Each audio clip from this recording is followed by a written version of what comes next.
नमस्कार दोस्तों, मैं राजू। आप सुन रहे हैं हॉरर कहानी। चलिए दोस्तों, आज करते हैं कहानी को शुरू करने से पहले। जैसा कि आप लोगों से हमेशा कहता हूं, आप लोगों ने बहुत सारी कहानी सुनी होगी, पर मुझे पूरा उम्मीद है कि आज की कहानी सुनकर सच में आप लोगों को डर सा एहसास होगा। आपसे मेरी यह गुजारिश है कि आप पूरा सुनें और चैनल पर पहली बार आए हैं तो चैनल को सब्सक्राइब करें। एक छोटे से गांव के किनारे एक पुराना और वीरान अस्पताल था। लोग कहते थे कि वहां रात को अजीब अजीब आवाजें आती हैं और कुछ लोगों ने वहां अंधेरे में परछाइयों को चलते देखा है। गांव वाले उस अस्पताल के पास जाने से डरते थे क्योंकि वहां कई साल पहले एक दर्दनाक हादसा हुआ था। कहानी के अनुसार 20 साल पहले यह अस्पताल बहुत व्यस्त था। यहाँ एक डॉक्टर डॉन अमरनाथ अपनी पत्नी और बेटी के साथ रहते थे। डॉक्टर अमरनाथ अपने पेशे के लिए समर्पित थे, लेकिन एक रात एक भयानक आग लग गई। अस्पताल में मौजूद सभी मरीज और डॉक्टर मारे गए। सबसे दर्दनाक बात यह थी कि डॉक्टर की बेटी भी उस आग में जलकर मर गई। गांव वालों का मानना था कि डॉक्टर अमरनाथ की मृत्यु एक भयानक आग के कारण हुई थी। अमरनाथ की आत्मा अभी भी अपनी बेटी को ढूंढ रही है। जो भी उस अस्पताल में जाता है वह डरावनी घटनाओं का सामना करता है। कुछ लोगों ने बताया कि उन्होंने रात के समय अस्पताल में एक छोटी बच्ची को हंसते और खेलते हुए देखा है, लेकिन जैसे ही वे पास गए वह गायब हो गई। राजू नाम का एक युवक जो इन कहानियों पर विश्वास नहीं करता था, उसने अपने दोस्तों के साथ अस्पताल जाने की ठानी। वे आधी रात को टॉर्च और कैमरे लेकर अस्पताल पहुंचे। अंदर का नजारा बेहद डरावना था। दीवारों पर जले हुए निशान, टूटी फूटी खिड़कियां और फर्श पर बिखरी चीजें। जब वे मुख्य हॉल में पहुंचे तो अचानक ठंडी हवा का झोंका आया। राजू ने महसूस किया कि कोई उसके कंधे पर हाथ रख रहा है। उसने पीछे मुड़कर देखा, लेकिन वहां कोई नहीं था। तभी उन्होंने एक कोने में एक छोटी बच्ची को खड़े देखा जो सफेद कपड़े पहने हुए थी। राजू और उसके दोस्तों ने बच्ची से पूछा, तुम कौन हो? बच्ची ने धीमी आवाज में कहा, आपने मेरी गुड़िया देखी? राजू ने हैरानी से पूछा, कौन सी गुड़िया? बच्ची ने एक भयानक हंसी के साथ कहा, जो आग में जल गई थी। और फिर वह अचानक गायब हो गई। अचानक पूरा अस्पताल गूंजने लगा। हर तरफ चीखें सुनाई देने लगी। राजू और उसके दोस्त भागकर अस्पताल से बाहर निकले, लेकिन वह रात उनके जीवन की सबसे डरावनी रात बन गई। इसके बाद राजू ने उस घटना को कभी किसी से साझा नहीं किया। गांव वालों का मानना है कि जो भी उस अस्पताल में जाता है वह उस परिवार की आत्माओं के गुस्से का शिकार हो जाता है। आज भी वह अस्पताल वीरान पड़ा है और कोई उसकी तरफ जाने की हिम्मत नहीं करता। राजू और उसके दोस्तों के अनुभव के बाद पूरे गांव में अस्पताल की कहानी फिर से चर्चा में आ गई। लेकिन एक और रहस्यमय घटना ने सबको चौंका दिया। वहां पर एक अजनबी की एंट्री। गांव में एक दिन एक अजनबी आया जो खुद को प्रोफेसर अर्जुन वर्मा कहता था। वह पैरानॉर्मल एक्टिविटीज, अलौकिक घटनाओं का विशेषज्ञ था। उसने गांव वालों से अस्पताल की कहानी सुनी और वहां जाने का फैसला किया। उसने कहा, यह आत्माएं हमेशा के लिए शांत हो सकती हैं, लेकिन इसके लिए हमें पता लगाना होगा कि उन्हें क्या रोक रहा है। प्रोफेसर अर्जुन ने राजू और उसके दोस्तों से मदद मांगी। हालांकि वे डरे हुए थे, लेकिन प्रोफेसर ने उन्हें समझाया कि अगर वे सच्चाई जान पाएंगे तो शायद उनकी डरावनी यादें हमेशा के लिए खत्म हो जाएंगी। टीम ने कुछ आधुनिक उपकरण जैसे ईएमएफ डिटेक्टर, कैमरे और टॉर्च के साथ अस्पताल में घुसने की योजना बनाई। आधी रात को जब पूरा गांव सो रहा था, प्रोफेसर और उनकी टीम ने अस्पताल में कदम रखा। अंदर का माहौल वही था, सन्नाटा, टूटी फूटी दीवारें और ठंडक जो रूह कंपा दे। जैसे ही वे अस्पताल के मुख्य हॉल में पहुंचे, ईएमएफ डिटेक्टर जोर जोर से बीप करने लगा। प्रोफेसर ने कहा, यहां कोई ऊर्जा मौजूद है, शायद हमें उनसे बात करनी चाहिए। उन्होंने स्पिरिट बॉक्स, एक ऐसा उपकरण जो आत्माओं की आवाज पकड़ सकता है, का इस्तेमाल किया। अचानक बॉक्स से एक आवाज आई, मुझे बचाओ। टीम आवाज के पीछे चलने लगी और वे एक पुराने ऑपरेशन थिएटर में पहुंचे। वहां उन्होंने एक जली हुई गुड़िया देखी। प्रोफेसर ने कहा, यह वही बच्ची की गुड़िया है, इसका कुछ रहस्य है। तभी वह बच्ची फिर दिखाई दी, सफेद कपड़े में, लेकिन इस बार उसकी आंखों में आंसू थे। उसने कहा, मेरे पापा को मत दुखाओ।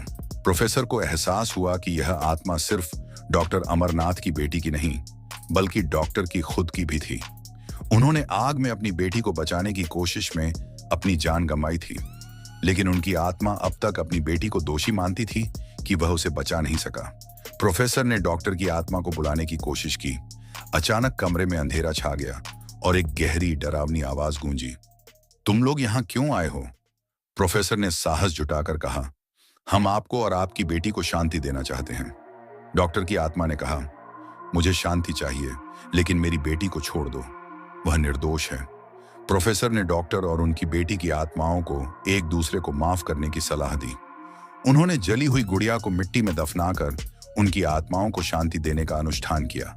धीरे धीरे कमरे में उजाला हुआ। एक आखिरी बार बच्ची मुस्कुराई और बोली, धन्यवाद, अब हम आजाद हैं। अगली सुबह अस्पताल का माहौल बदल गया। अब वहां अजीब आवाजें नहीं आती। प्रोफेसर अर्जुन ने राजू और गांव वालों को समझाया कि प्यार और माफी से ही आत्माएं शांति पा सकती हैं। लेकिन क्या वाकई वह अस्पताल अब पूरी तरह सुरक्षित है या कोई और रहस्य वहां छिपा है? अस्पताल में प्रोफेसर अर्जुन और उनकी टीम द्वारा आत्माओं को शांति मिलने के बाद सब कुछ सामान्य लगने लगा। लेकिन कुछ ही दिनों बाद गांव में एक और अजीब घटना हुई। गांव के एक पुराने कारीगर रघु ने अस्पताल के पीछे खुदाई करते समय एक धातु का बक्सा पाया। बक्से में कुछ पुराने दस्तावेज, खून से सना एक स्टेथोस्कोप और डॉक्टर अमरनाथ की डायरी थी। डायरी के पहले पन्ने पर लिखा था, अगर यह डायरी किसी के हाथ लगे तो समझ लो कि यह कहानी अभी खत्म नहीं हुई। रघु ने वह डायरी प्रोफेसर अर्जुन को दी। जैसे ही प्रोफेसर ने उसे पढ़ना शुरू किया, एक बड़ा राज सामने आया। डायरी में लिखा था कि डॉक्टर अमरनाथ को जानबूझकर उस आग में फंसाया गया था। वह हादसा नहीं बल्कि एक साजिश थी। डायरी के मुताबिक डॉक्टर ने एक दिन अस्पताल में कुछ संदिग्ध गतिविधियों को देखा था। रात के समय अस्पताल के स्टाफ के कुछ लोग काले जादू के अनुष्ठान करते थे। डॉक्टर ने उन्हें रोकने की कोशिश की, लेकिन उन्होंने धमकी दी कि अगर वह चुप नहीं रहे तो इसका अंजाम बुरा होगा। डायरी में यह भी लिखा था कि आग लगने की रात डॉक्टर ने अस्पताल के तहखाने में कुछ ऐसा देखा था जो उनके होश उड़ा गया। प्रोफेसर और उनकी टीम को यह समझ आ गया कि इस अस्पताल का राज सिर्फ आत्माओं तक सीमित नहीं है, बल्कि यहाँ एक गहरा और खतरनाक रहस्य छुपा हुआ है। डायरी के आखिरी पन्ने पर तहखाने के दरवाजे का जिक्र था। प्रोफेसर ने तुरंत राजू और रघु को अपने साथ लेकर तहखाने की खोज शुरू की।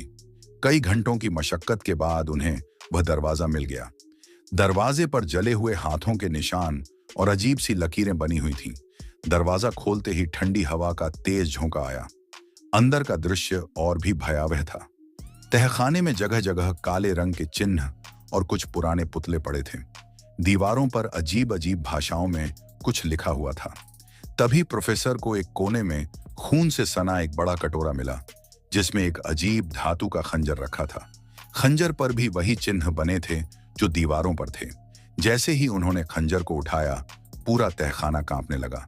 दीवारों से चीखने की आवाजें आने लगी।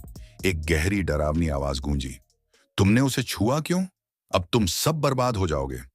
प्रोफेसर ने तुरंत खंजर को वापस उसी कटोरे में रखा और समझा कि यह खंजर ही उन काले जादू की गतिविधियों का मुख्य कारण है। उसने राजू और रघु को बाहर जाने के लिए कहा। तहखाने से बाहर निकलने के समय एक परछाई उनके सामने प्रकट हुई। यह डॉक्टर अमरनाथ नहीं था, यह किसी और आत्मा की थी जो बेहद क्रोधित और शक्तिशाली लग रही थी। उसने कहा, तुमने यहां कदम रखकर बहुत बड़ी गलती की है, अब तुम्हें इसकी कीमत चुकानी पड़ेगी। प्रोफेसर और उनकी टीम किसी तरह तहखाने से बाहर निकल गई, लेकिन अब उनके सामने एक नई चुनौती थी। इस खंजर और काले जादू के पीछे कौन था? क्या डॉक्टर अमरनाथ की आत्मा अभी भी वहां है या उसने खुद इस रहस्य को छुपाया था? और सबसे बड़ा सवाल, क्या अस्पताल का यह राज उन्हें जिंदा छोड़ने वाला है? तहखाने से बाहर निकलने के बाद प्रोफेसर अर्जुन, राजू और रघु को एहसास हुआ कि उन्होंने कुछ ऐसा छेड़ दिया है जो अब तक सोया हुआ था। लेकिन शापित खंजर की कहानी यहीं खत्म नहीं हुई। अस्पताल से बाहर निकलने के बाद राजू के साथ अजीब चीजें होने लगीं। वह महसूस करता कि कोई उसे छू रहा है या उसके कानों में फुसफुसा रहा है। एक रात उसने अपने घर के दरवाजे पर वही चिन्ह देखे जो तहखाने की दीवारों पर थे। प्रोफेसर अर्जुन ने कहा, यह खंजर एक शक्तिशाली शाप से जुड़ा है। अगर हम इसे खत्म नहीं करेंगे तो यह सबको बर्बाद कर देगा। प्रोफेसर ने गांव के एक बुजुर्ग बाबा मोहनदास से मदद मांगी। बाबा ने खंजर को देखते ही कहा, यह खंजर सिर्फ एक हथियार नहीं है, यह बलि के लिए इस्तेमाल होता था। यह आत्माओं को बुलाने और बांधने का माध्यम है। इसे नष्ट करना आसान नहीं होगा। बाबा ने बताया कि यह खंजर अस्पताल से भी पुराना है। यह किसी राजा के समय का है जो काले जादू में विश्वास करता था। राजा ने इसे अमृता पाने के लिए बनाया था, लेकिन अनुष्ठान गलत हो गया और यह खंजर श्रापित हो गया। बाबा ने यह भी बताया कि अस्पताल में काम करने वाले कुछ लोग राजा के वंशज थे। वे इस खंजर को खोज रहे थे और उसी अनुष्ठान को फिर से करने की कोशिश कर रहे थे। डॉक्टर अमरनाथ ने इस रहस्य को जान लिया था, इसीलिए उन्हें और उनकी बेटी को जानबूझकर मारा गया। बाबा ने कहा, इस खंजर को नष्ट करना असंभव है, लेकिन इसे निष्क्रिय किया जा सकता है। इसके लिए हमें उस जगह जाना होगा जहां पहली बार इसका उपयोग किया गया था। वह जगह अस्पताल से 3 मील दूर एक पुराने महल के खंडहर में है। प्रोफेसर राजू, रघु और बाबा ने अगले दिन उस खंडहर की यात्रा शुरू की। रास्ता बेहद खतरनाक और डरावना था। जैसे ही वे खंडहर पहुंचे, वहां का माहौल ठंडा और भयानक था। खंडहर के अंदर उन्हें एक बड़ा पत्थर का चबूतरा मिला, जिसके चारों ओर वही चिन्ह खुदे हुए थे। बाबा ने कहा, यही वह जगह है। हमें यहाँ अनुष्ठान करना होगा, लेकिन सावधान रहो, आत्माएं हमें रोकने की कोशिश करेंगी। जैसे ही अनुष्ठान शुरू हुआ, हवा तेज हो गई। चारों ओर से डरावनी आवाजें आने लगीं। राजू ने देखा कि एक परछाई उसके पीछे खड़ी थी। वह चीखने ही वाला था कि बाबा ने कहा, डरो मत, अपनी जगह पर खड़े रहो। अचानक वही क्रोधित आत्मा प्रकट हुई जिसे उन्होंने तहखाने में देखा था। उसने चिल्लाकर कहा, तुमने मेरी शक्ति को छीनने की हिम्मत कैसे की? अब कोई नहीं बचेगा। प्रोफेसर ने बाबा के निर्देशानुसार खंजर को चबूतरे पर रखा और मंत्र पढ़ना शुरू किया। आत्मा ने हमला करने की कोशिश की, लेकिन मंत्रों की शक्ति ने उसे पीछे धकेल दिया। धीरे धीरे खंजर चमकने लगा और फिर काले धुएं में बदलकर गायब हो गया। आत्मा ने एक आखिरी बार चिल्लाया और वह भी गायब हो गई। खंडहर के माहौल में फिर से शांति आ गई। बाबा ने कहा, अब इस खंजर का प्रभाव खत्म हो गया है, लेकिन यह जगह हमेशा के लिए शापित रहेगी। कोई यहां वापस ना आए।